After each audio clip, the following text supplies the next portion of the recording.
It's been 20 years since the Ohio Supreme Court ruled the state's funding formula was unconstitutional. So we decided to take a look at what has happened to state funding since then. And what we found is that the state has increased its amount of funding quite a bit, by about 23%, about $1.4 billion.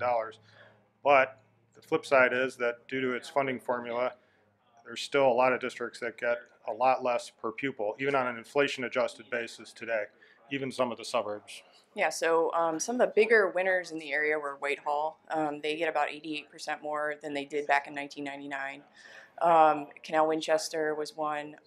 But on the other side, we had Upper Arlington that's lost about half of its funding in that time. And Columbus Schools, actually, you could probably talk more about that. Columbus Schools was one of the biggest losers in the state. They have lost double digits from the state in real inflation adjusted per pupil terms since the DeRolf decision.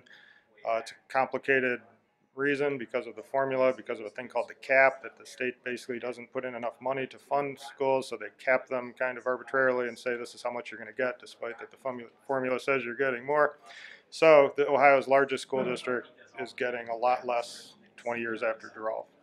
So that's what our story is about. It's about how the formula is based on income and per pupil, spending and size, and so yeah, it's complicated, and yeah.